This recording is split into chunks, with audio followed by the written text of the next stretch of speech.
Again, good morning, everyone. Good morning. This webinar is presented by the Louisiana Campaign for Tobacco-Free Living, which is a program of the Louisiana Cancer Research Center and the Louisiana Public Health Institute that implements and evaluates tobacco control initiatives that can reduce and prevent the use of tobacco in all its forms, eliminate secondhand smoke exposure, and identify and eliminate cancer and other tobacco-related disparities.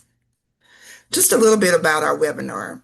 So TFL's Empowering People in Community Series, EPCS, has the mission to equitably bring health education, resources, and hope to people, populations, and communities in Louisiana by increasing awareness and empowering people, populations, and communities about tobacco and tobacco-related issues. Today's EPCS will spotlight tobacco use and behavioral health from the national landscape to Louisiana action and discuss the fact that people living with behavioral health conditions continue to experience disproportionately high rates of commercial tobacco use, contributing to preventable disease and premature death. In this webinar, we'll examine the latest trends, emerging evidence, and best practices for addressing tobacco use within the behavioral health settings. This session will connect the national landscape to Louisiana's unique challenges and opportunities, highlighting state and local initiatives that are advancing tobacco control, prevention, and cessation efforts. Participants will also explore practical strategies for integrating tobacco treatment into behavioral health services and strengthening partnerships that improve health outcomes across communities. So again, I'm Daphne Golden. I serve as Senior Manager for Policy and Statewide Coordination at the Louisiana Campaign for Tobacco-Free Living, and I'll be our moderator today. I'm delighted to have you join us for the webinar and look forward to an engaging conversation and discussion on advancing tobacco prevention and cessation for individuals with behavioral health conditions. Our learning objectives for today, just a couple here. We want to review the national trends and evidence on tobacco use among people with behavioral health conditions and really dig into understanding how Louisiana's tobacco and behavioral landscape, what that really looks like. Again, some key challenges and opportunities. And then move on to identifying practical strategies for integrating tobacco cessation into behavioral health services and community-based programs. But before I get started, I'd like to introduce our speakers and take a moment to introduce our two speakers that are here with us today, Diane Hargrove Robeson, and our very own Chief Program Officer for LPHI and Interim Director, TFL, with Interim Director for TFL, Taslim van Hattum. Diane Hargrove Roberson. Diane is a tobacco treatment specialist and smoking cessation champion at the Metropolitan Human Services District in New Orleans, with more than 45 years of experience in public health, social work, and community engagement. Diane has dedicated her career to advancing tobacco prevention, reducing chronic disease, and addressing health disparities. She is widely recognized for her work empowering individuals, families, and communities, and brings extensive experience integrating tobacco cessation into behavioral health and community-based settings. Welcome, Hello, Diane. everybody. Hi. So glad you're here with us today. Me. Taslim van Hattum. It's also my pleasure to introduce her. Again, she's the Chief Program Officer for the Louisiana Public Health Institute and Interim Director for the Louisiana Campaign for Tobacco-Free Living. Taslim provides strategic leadership for statewide tobacco prevention and cessation efforts and has more than 17 years of experience advancing public health, behavioral health, and health equity at the local, state, and national levels. Prior to joining LPHI, she led a national CDC-funded public health portfolio focused on behavioral health and tobacco control. Please join me in welcoming Diane and Taslim. Again, thank you both for joining us today. So, My pleasure. and I'm sure we'll learn more about you and your work as we get into today's webinar. So now, with our introductions complete, I'd like to invite Taslim to set the stage for today's discussion by providing an overview of the tobacco use and behavioral health landscape. Taslim, I'll turn it over to you. Well, thanks, Daphne, and good morning, folks. Hopefully, the sound issue was just a one and done. We're so excited to have you join us today, really digging in a little bit deeper into behavioral health and tobacco use. And so, I want to just spend some time really walking us through that national stage setting before we jump into really dynamic conversation with Diane about what that's looking like and feeling like on a clinic floor in Louisiana. So you're going to hear me today start by talking about the why, right? So why are individuals with behavioral health conditions smoking at an increased rate? Why is it different? Like, so the why is it different than the general population as we are seeing a decrease overall? What is the actual problem and how to solve it? Around evidence-based interventions. And then, like I said, really the way that's being experienced in Louisiana in the day to day.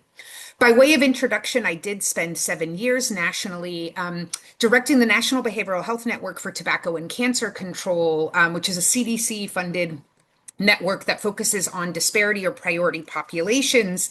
And for me, that really transformed my understanding of the why and the critical importance of why we need to continue addressing the intersection of behavioral health and tobacco use. So I come with a deep passion to this. And then I also come with the lived experience as a former tobacco user, knowing that a journey around cessation is not a one and done. Diane's going to talk about that a lot more. It can be a long-term engagement. It can be a 20-year journey. The point is to get folks to the end of that journey in a successful cessation state and attempt, and then to leave this webinar both feeling like you know a little bit more about some national trends around tobacco and behavioral health, but that you also, more importantly, leave this space that we are creating today, understanding that individuals with behavioral health conditions can quit tobacco use, and that the majority of them want to commit to quit tobacco,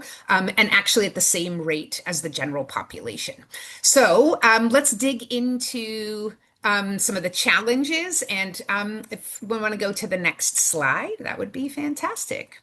So I usually start by really helping folks understand, like, why do we actually see such high rates of tobacco use amongst behavioral health populations? And there's a number of reasons for that. But some of the disparities that we can talk to and really dig into a little bit more today is that that disparity can really be attributed to predatory practices by tobacco companies over the last 50 years. And that's through really specific targeted advertisements.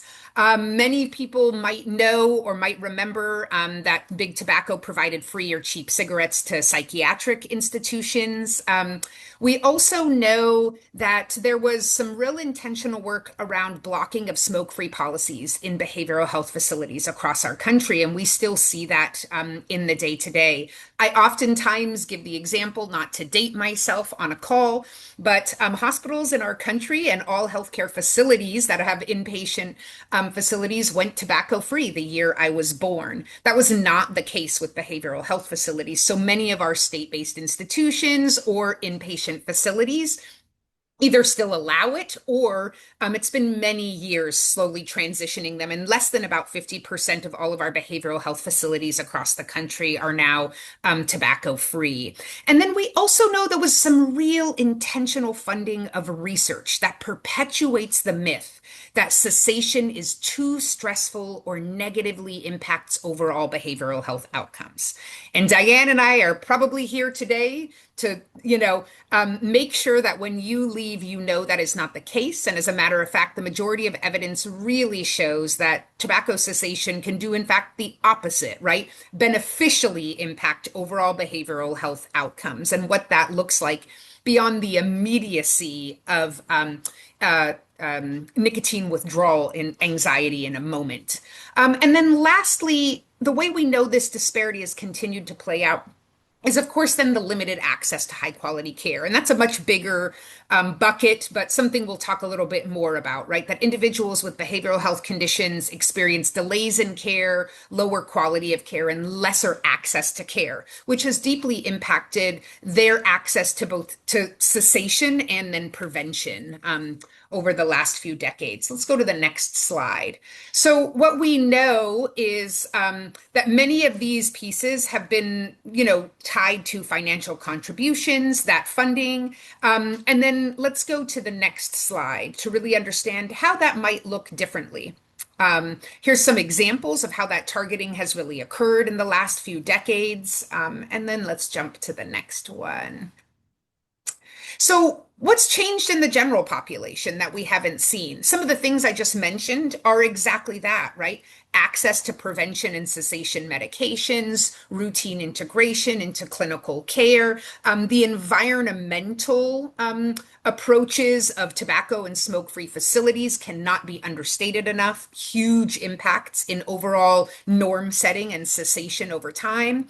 And then, of course, policies and funding that's really been poured into decreasing tobacco use rates in the general population that we have not seen filter down in the same way to behavioral health populations. Next slide. So we know that regardless of that, 50 and now it's actually 60 years later, right? New findings have emerged. We know that smoking harms nearly every organ in the body. Quitting smoking has both short and long-term health benefits for anybody who utilizes tobacco. Exposure to secondhand smoke causes significant adverse impacts and adverse health outcomes, whether that's heart disease, cancer, or other respiratory distress issues. And then the list of diseases caused by smoking continues to grow with, I think, 15 or 16 related cancers at this point. Next slide. So we do know in that level setting that where it is different from the general population is that individuals with behavioral health conditions are more likely to use tobacco than people without any sort of diagnosis or a condition, and that smoking rates are higher. And I'll walk through those a little bit more. But like I said in the beginning, walking away with clarity that individuals with behavioral health conditions want to quit smoking. Many face those extra challenges, but almost all studies show that their desire to quit smoking is almost equivalent with that of the general population. And above 60 to 70% on most studies really show that there's a genuine desire to engage in cessation and be provided with cessation supports. We know that individuals with serious mental illness and any sort of behavioral health challenges who smoke are almost, and the dates change, right? Sam said it's anywhere between 5 and 25 years earlier than an individual without a mental health challenge. I oftentimes say that we don't finish this sentence, right? Individuals with behavioral health conditions are more likely to die 5 to 25 years earlier than those in the general population. But finishing that sentence is owing to morbidities and mortalities that are related to tobacco use. So your singular diagnosis of a mental health challenge is not what is actually leading to premature death. It is the complications from tobacco use. And then individuals with behavioral health conditions account for over 200,000 or nearly half of all tobacco-related deaths each year in our country. Tobacco use continues to be the most common cause of death amongst individuals in our country overall and individuals with behavioral health conditions. And that manifests as heart disease, cancer, and other lung diseases. So let's go to the next slide. So we do know, and Diane's going to talk a lot more about what this looks like and how and engaging in these conversations. But to really challenge that myth that quitting tobacco does actually, in the long term, reduce depression, anxiety, and stress, improves overall mood and quality of life. And then one of the biggest things that we don't talk enough about is that quitting and cessation around tobacco use enhances recovery from non-tobacco related substances. There is a 25% increased likelihood of long-term abstinence from any other alcohol or illicit substances associated with tobacco cessation. which means that if folks or individuals are coming into treatment and they're able to successfully engage in tobacco cessation and any other co-treatment of other substance use issues, they have a 25% greater chance of overall recovery. And that, quite frankly, is a percentage that we just cannot ignore anymore. If you tell somebody their likelihood of staying sober or maintaining their sobriety or recovery is 25% greater. It's not something that an individual or a clinician or a public health practitioner can ignore in this moment because it has such long lasting impacts on individuals. So let's go to the next slide. Now, we know there's a lot of barriers, and I know there's a lot of folks on this line, probably from public health all the way on to clinicians and health systems. It's not as easy as a one and done, right? Like I said at the beginning, Diane and I know that a conversation and cessation attempts, on average, might take 6 cessation attempts. It could take 6 cessation attempts over 20 years, right? It could take a one and done, but we know that the barriers to quitting are many, and it's not a simple challenge to overcome. So, but with that in mind, we also know there's a lot of strategies that do work. And we also know that individuals with behavioral health conditions want to quit, can quit, and then most importantly, have a much better chance of successful cessation when they have access to treatment, right? So we know that there's fewer than half of all of the behavioral health facilities in our country offer proven tobacco cessation treatments to individuals. So really wanting to focus on increasing that number because it does work. And then we also want to simultaneously work on the increasing of treatment services and the decreasing of provider bias, right? Fascinatingly enough, psychiatrists and other mental health professionals are actually less likely to talk about quitting smoking with patients who have behavioral health conditions.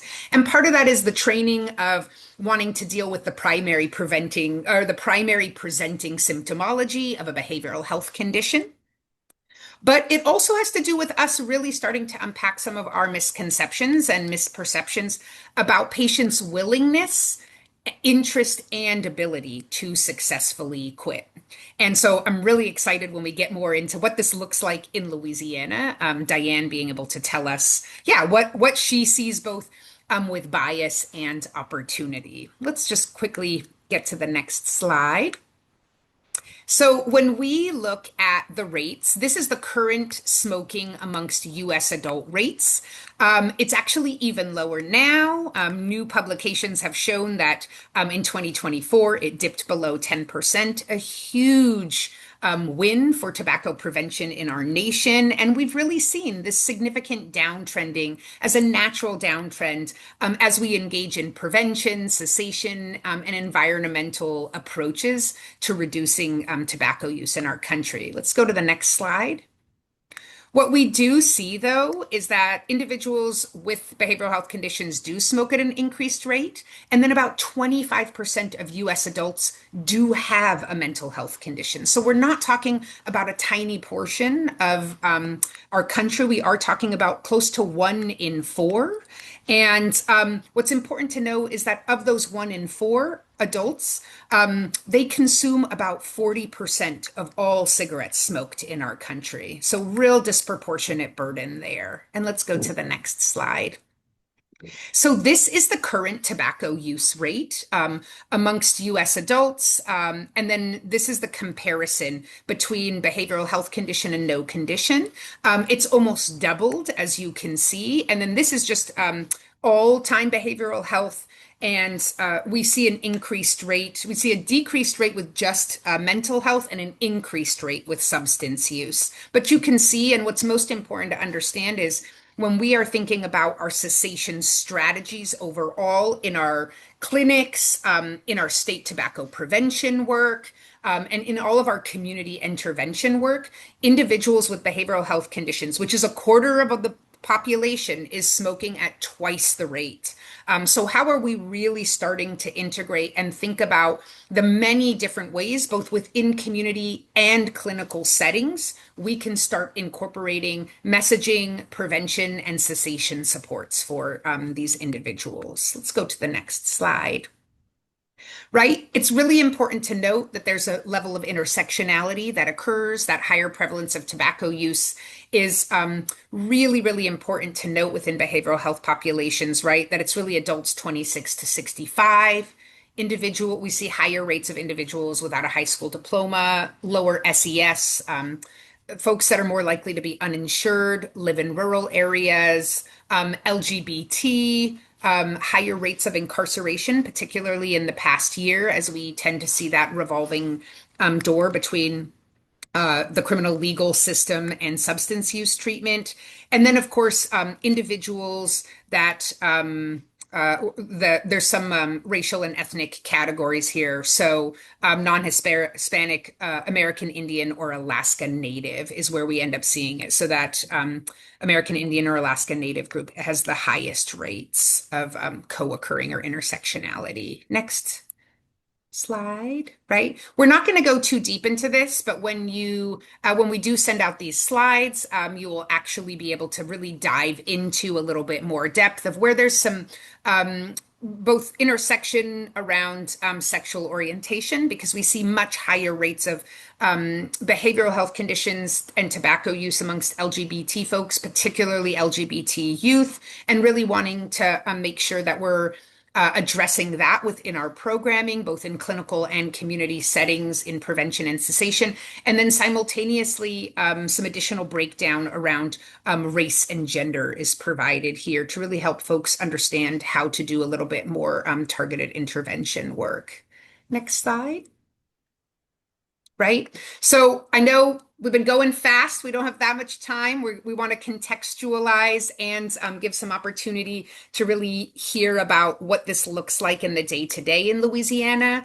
But again, I just want to say, folks with behavioral health conditions want to quit. Most importantly, tobacco users are more than two times more likely to quit for good with the help of tobacco cessation medications and counseling services. So, in addition to the 25% around recovery outcomes and, individuals wanting to smoke, we now actually know that if you are provided with the cessation supports, it's two times more likely to have successful cessation attempts that are long lasting. And let's go to the next slide.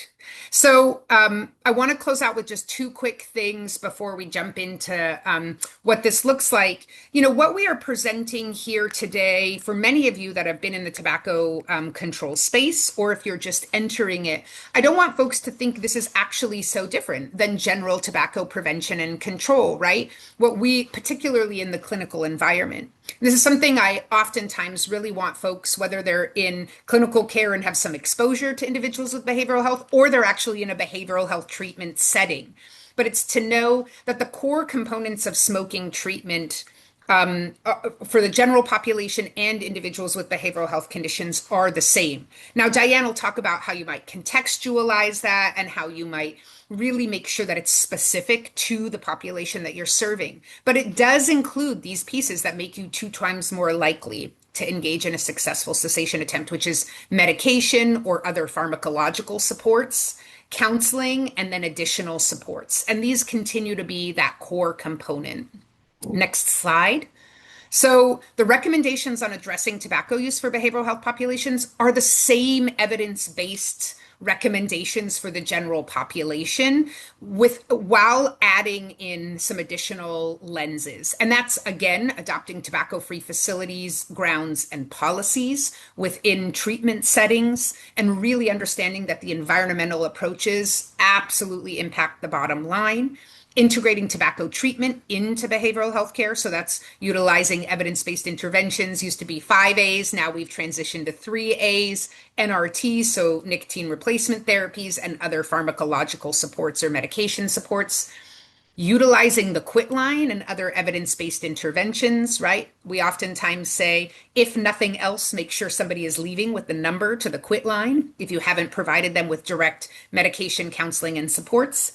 Really leveraging and engaging in peer models. right? We know this is highly successful in behavioral health treatment settings, and it's also been shown to be very successful with tobacco as well as other substance. And then really thinking beyond cessation to recovery. Majority of our conversations in tobacco control really do end with cessation. You've quit smoking. And we have to start thinking within that larger addiction continuum of what recovery looks like too, particularly if multiple cessation attempts or individuals go back to smoking and need support over time, right? We have divorced tobacco from the larger recovery conversation. But as I said, it really impacts our overall recovery outcomes. So when you're thinking about your tobacco cessation work, the question is, how are you sort of not stopping there and taking 1, 2 steps forward and saying, and how are we building in recovery supports after a successful cessation so that somebody isn't going back 2, 3, 5 years later after a pregnancy is completed, post birth, right? All these different moments where we have a successful cessation, but want to prevent the last piece of recovery.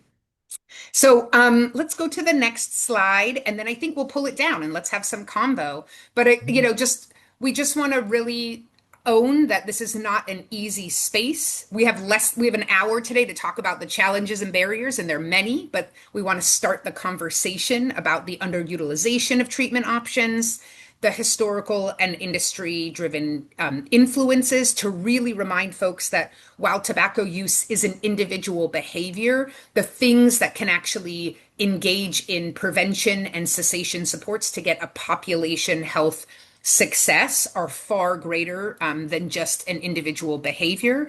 And then really thinking about the organizational and cultural alignment that it takes.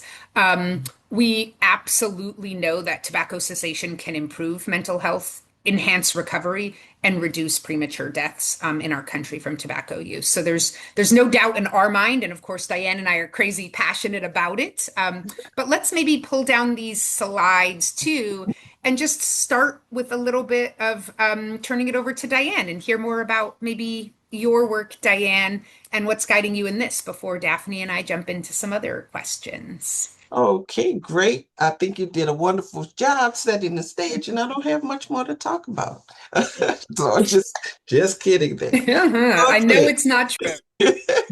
I really like how everybody is introducing themselves in the chat.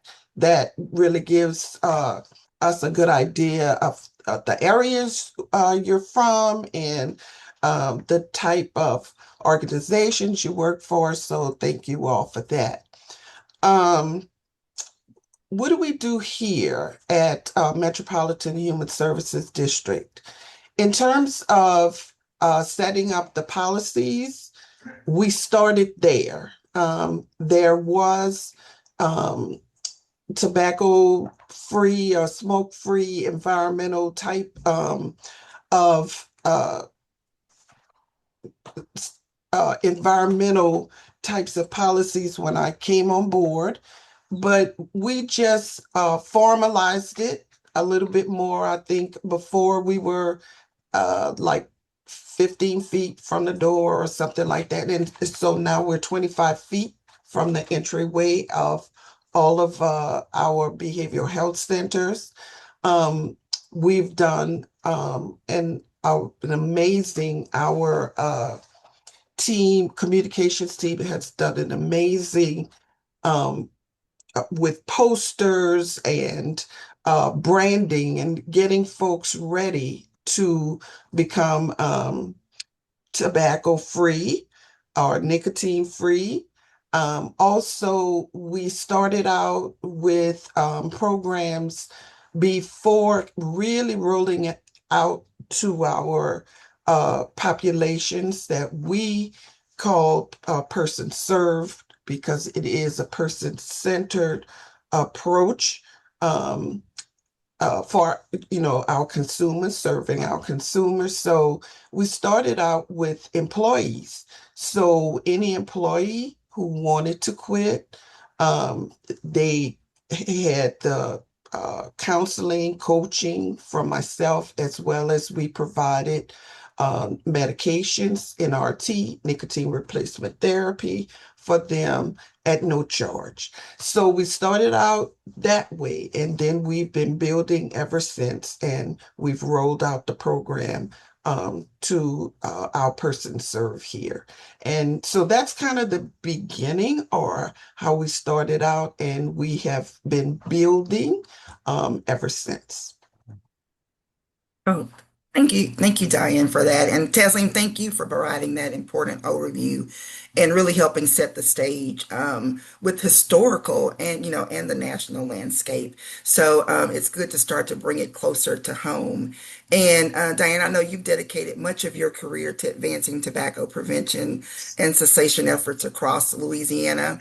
And so, sort of building on Taslim's presentation, how does that national landscape she described compare to what you see here in Louisiana? So, kind of looking back over the years, because I do like that historical perspective that she Yes. provided, what changes have you witnessed, and where do you see the greatest opportunities for moving forward?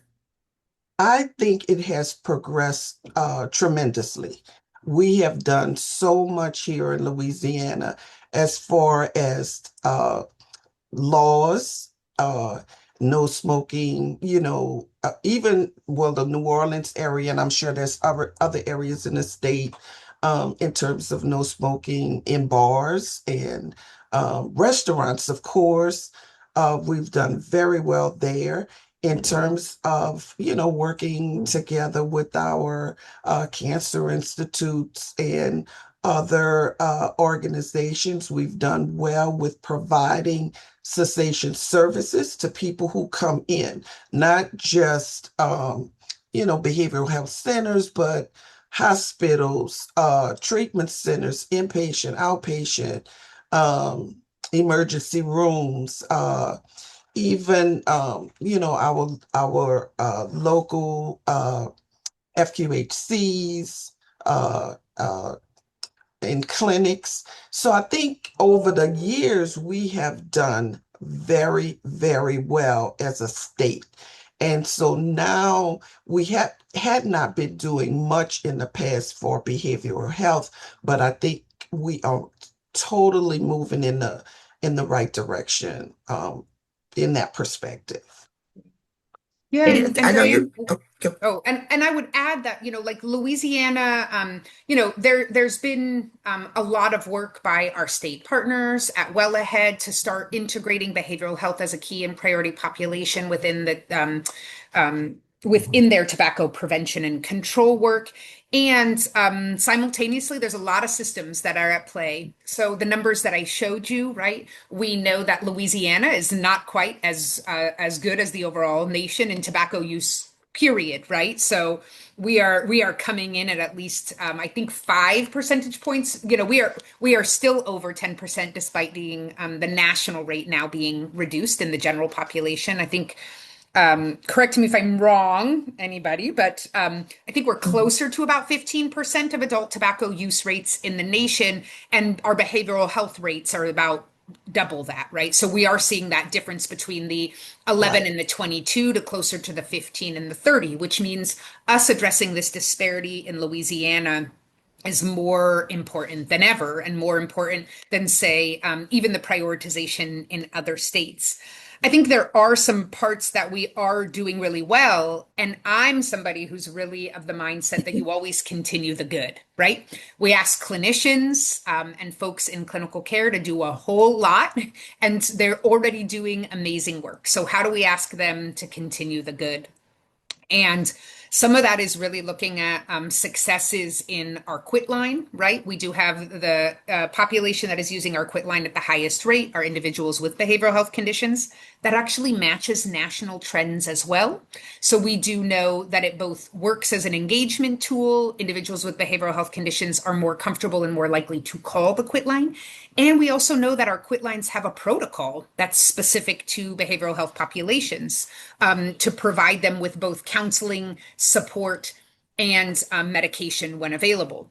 Now, I say that in that we don't actually want the quit line to replace that really important one-on-one clinician engagement with your trusted healthcare provider. And like I said, owing to that bias, and then how much a clinician is trying to do in their 15-minute appointment with somebody that has primary presenting symptomology of a different mental illness. It might be that all they can do is say, in addition, here's the quit line, please, So we always say, like, at a minimum, make sure anybody walks out with the quit line. And then I'd really be remiss if I didn't say we have a lot of supports in Louisiana around both where the quit line can provide tobacco cessation medications, and then where many of our other managed care plans through are really able to provide tobacco cessation supports through NRTs and other pharmacological supports. I'd love to hear, Diane, more about how you might be, yeah, seeing that education to providers, right? Like, you're on the floor of a clinic and you're doing incredible work with individuals as a tobacco treatment specialist. But how are you also talking to providers about the importance of this, integrating it into their practice, or just that mindset change? Right. Well, we have a real robust constituents of pastors and people in the church community. So we do provide training as well as, engage with them to start talking about this in the churches, as well as, when we're just working like with you all and provided the town hall meeting about vaping with the youth.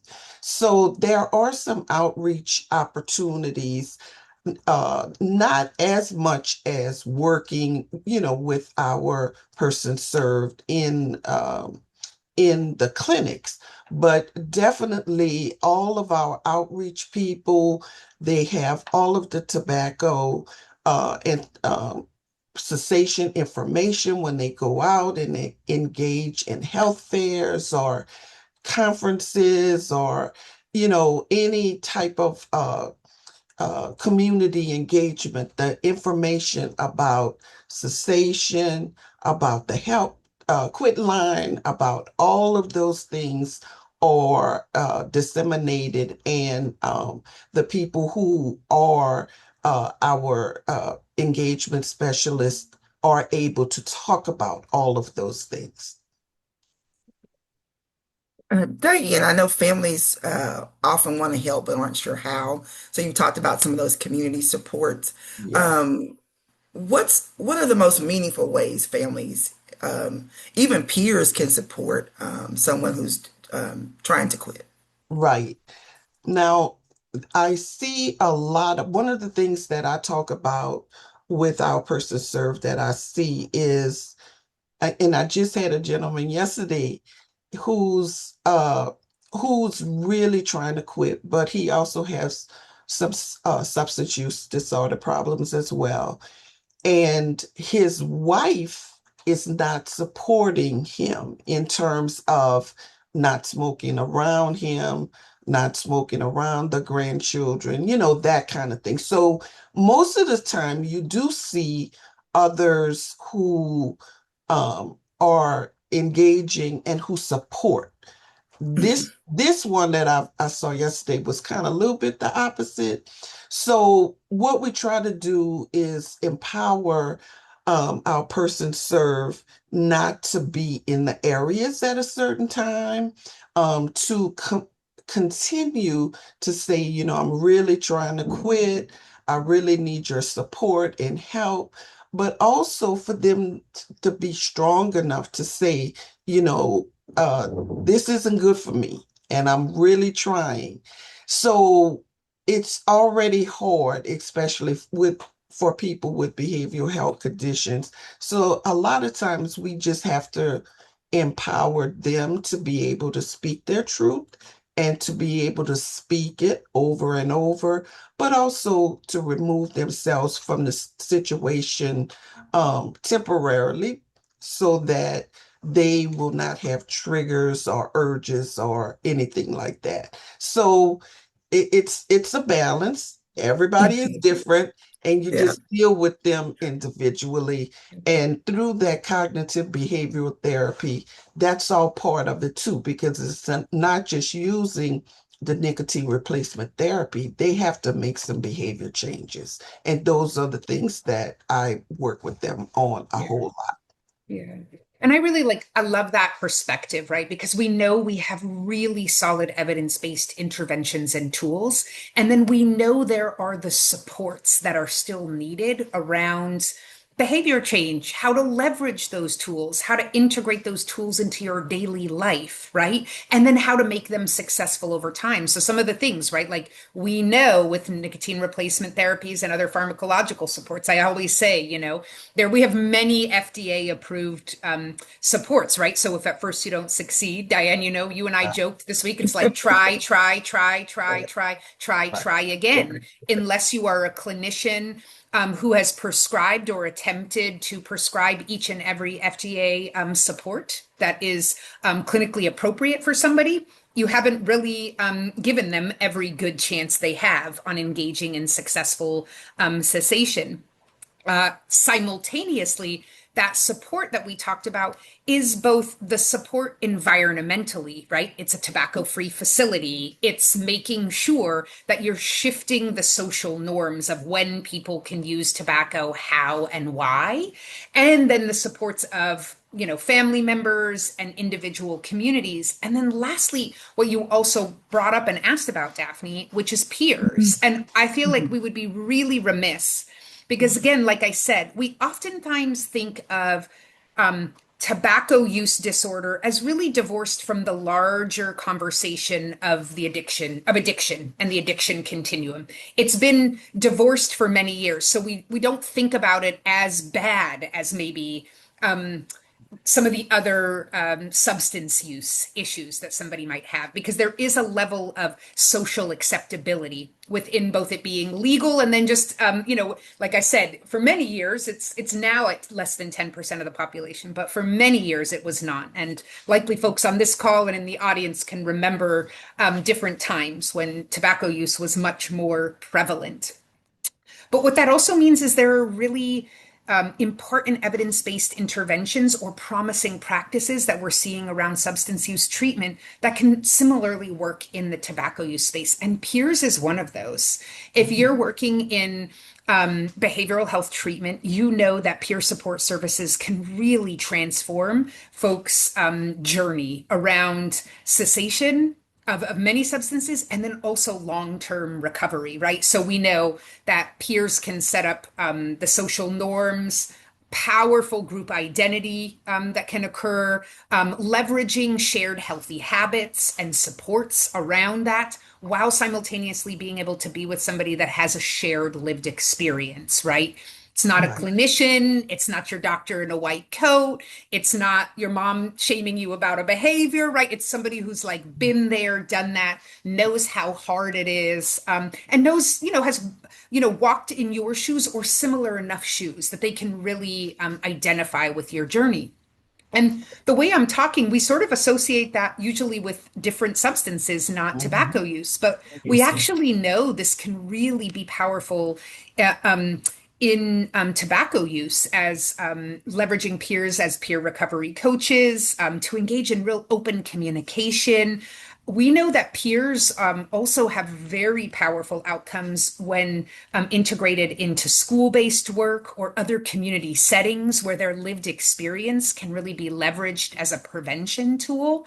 And so I think we'd be remiss in not understanding that, because that is, Mhm. like I said, what changes the conversation from quitting Mhm. one time to staying quit over time, Right. right? And particularly in a lifetime of one of the most addictive substances we know exists Mhm. in commercial combustible tobacco. Yes. That's I, even, oh, I'm sorry. Diane, go, Go ahead, Totally. go Diane. ahead. Go Yeah, ahead. Jump in. I Come in. totally agree with that. And we do utilize, and I work very closely with our peers here, as well as we do have groups every Friday cessation groups is another really good way of working with people and working with in the behavioral health setting, um, and that we know that really works and get people talking and, trying to um, get solutions in terms of group for each other with, guidance from the facilitators and moderators. So definitely, I agree with you on that, Taslim. Yeah. Diane, can you tell me a little bit more? We've mentioned recovery a few times and how integrating tobacco cessation really affects overall recovery Mhm. outcomes. And that's something we want like clinicians to know and the general population, right? Like if you align tobacco cessation with other substance use supports, like you actually have a 25% greater chance of Mhm. successful recovery. It's major, right? And that can really affect someone's, sobriety outcomes altogether. But how are you actually talking to patients about that?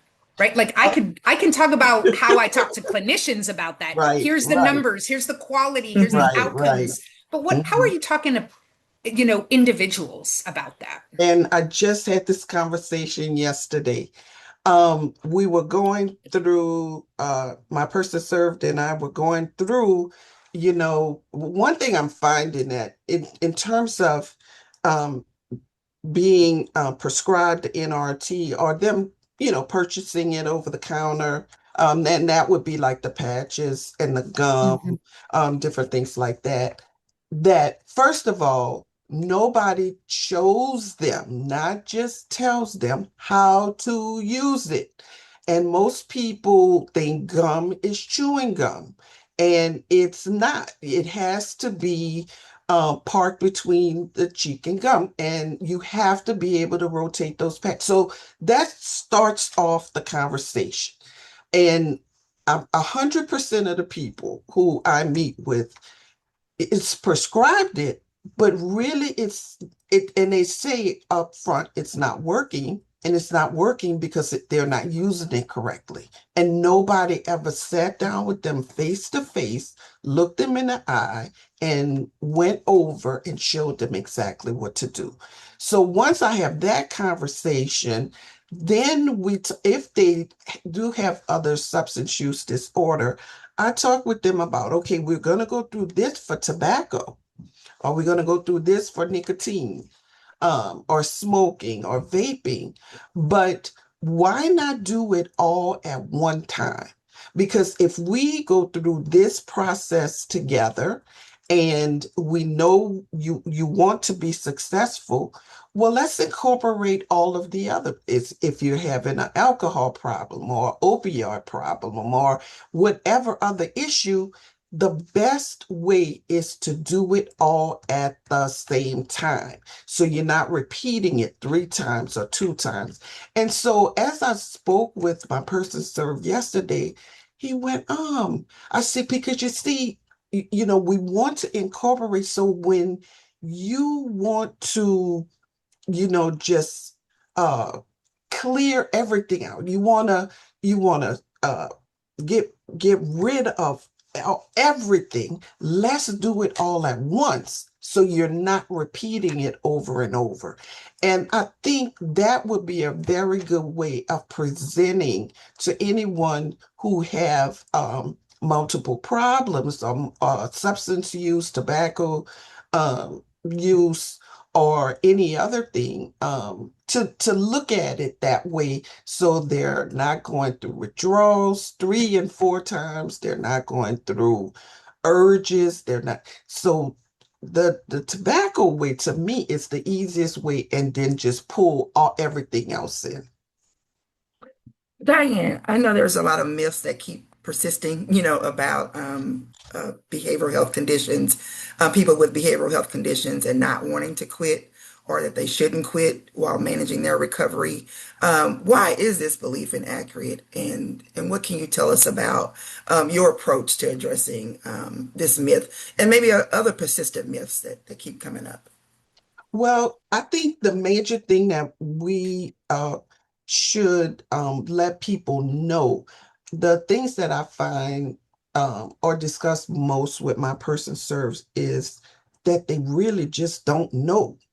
Um, I'll, and as Tasleen already talked about, our other healthcare professionals having so much to do, like in one visit, and it's hard Mhm. to really hone in on everything. There are other ancillary people maybe within organizations that can take a little bit more time with people to go through things so that they're making a really informed decision about whether they're ready to quit. They may want to quit, but you really have to assess whether they're ready and then help them get to that um, stage of movement. It's out of pre-contemplation and contemplation stage. Mhm. So I think to give people accurate information, you are on psychotropic meds. Your smoking is causing your psychotropic meds not to work as effectively with you.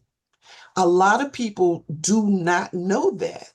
And as you continue the conversation about reasons that will help them, they're more open to listening to you and they're more open to receiving a bit more and a bit more information, which will help them toward, if they're already in their preparation stage or action stage, it helps them to continue, and in terms of their recovery, keep them on that road. It is also important, and I think Tesleen brought this up earlier, if in fact they're in recovery, the reason you want to continue to ask them the questions at every visit, are you smoking? Even though they are non-smoker or they're not, is because you want to keep them engaged if something happens. And a lot of people who I work with say, I just have so much going on right now. I just can't, stop right now. There's a lot going on. That's the major reasons that they continue to smoke. But if you're in recovery, that will help if something is going on for the person who's talking to them, or even refer them to um, the quit line or whatever, so that there is no relapse. We can catch it before it even starts. So I just wanted to bring those two issues up, and I hope I answered, your question. Yeah, I think you did, Diane, because I would say that like what you're getting at is a very important point, which is the bridging of knowledge between public health and community and clinical folks all at once. And what happens is many of the folks on the line who are in public health might know about some of these really important intersectional and environmental issues. But if the day-to-day psychiatrist or clinician that's sitting across from someone might not know about everything and vice versa, we've missed the mark in providing the best and the highest quality care. So it's also about what you do know and how we're educating each other with intentionality. And I say that as an example, right? Because it's not one and done, right? So you need a Right, clinician every time to say, are you still using? Can we have a conversation about quitting today? Have you thought about it recently? Like engaging in that conversation every time, right, which is hard when you're a clinician and you just think this person's been smoking 20 years. Like they're going to keep smoking, but we actually know they don't want to keep smoking right, at a very right, high rate and they'd love to be provided with support. So, each and every time reminding clinicians to bridge that. And then similarly, so it's assessing that readiness each and every time. I don't think your average clinician or clinic lead or administration understands the benefits of environmental supports and policies, right? I spent a lot of work at the national level helping facilities go tobacco free. mhm, Tobacco free and smoke free environments can over time increase tobacco cessation rates by like up to 30% in a community. I mean, CDC findings over the last few decades have really shown that tobacco free communities, policies, and facilities have profound environmental effects on Right. tobacco use rates and then subsequent cancer and other disease-related rates. But you really have to sit down and talk to a CEO and facilities and a board and say, here's how that clinical and operational decision is going to result in these longer term health outcomes. Because if they don't know, they simply think this is going to be an additional hardship on many of my clients coming in through the doors. Many clinicians might not know that you're 2 times more likely to engage in a successful cessation attempt if I provide you with the medications and the support and the counseling and potentially linking you to peers or a group, right? So reminding them about what is possible there. Or that, as you mentioned, Diane, if nothing else, leaving with a quit line referral or leaving with the number to the quit line, because quit lines have actually been shown to be an incredibly cost effective and successful intervention when somebody actually successfully, registers, is provided with counseling, NRTs, and other supports. We see a huge success with cessation. We also see an incredible, like I said, return on investment as a low cost intervention that provides people with those 3 pillars that we talked about in successful tobacco prevention and cessation, that can be administered both through the quit line as well as in clinic. So I think there's a lot of opportunity. I want to say though, and I want to ask you this last question, Diane, too, because I'm somebody who's really passionate about this and has worked at the national and state level at the intersection of this. So I've talked to CEOs and clinicians and patients and come from that clinical background too. And I can sit on this webinar and be like, this is doable, this is possible, we've got examples, we've got this. But it's not to say that there isn't real resistance in the day to day. And I want to know, where are you seeing that resistance from clinicians or staff or individuals? And how can folks be thinking about overcoming that? Okay, well, for us, it was basically in setting up the policies, making sure that all levels of our staff is involved. So you have to get the buy-in first from everyone. Also, if there are certain people, and in our staff, the nursing group sees everyone, assess everybody, and they see so many people a day. When there is an issue, talk about it. Let us know that there's an issue so that we can put other types of supports in place. So for us, they were writing and faxing in to the quit line. So I worked with the staff at the state level where we could incorporate it into our health HR, electronic health records. That's So when they just have to put it in, they're already in our electronic health records, and then they can make the referral. It goes in electronically, and all of the feedback comes to me, and I can get back with the staff that way. So when there are issues, for people to talk about them that's in the system, so that there are some, so that there's a more helpful way of doing things for them, as well as other support staff helping out. One thing I want to say before we close, and I'm going to try to say it quickly, because of the no smoking policies, I've been seeing a lot of people who are re-entering from our state penal systems, institutions. They are not smoking because they can't smoke, but they are using spit tobacco, snus, and so now the cessation is kind of moving from, and that's like another emerging type of situation we need to look at, because of the no smoking, people beginning to use other things like, spit tobacco, whatever.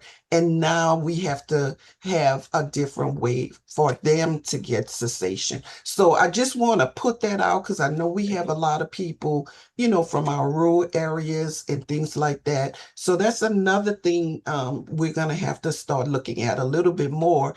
And the adverse effect of no smoking policies are now kind of moving over to people using nicotine in a different way. So we have to remember that and start looking at that very closely. Well, Diane and Taslim, we are at time. This has been a very insightful conversation, discussion with your wealth of experience. Diane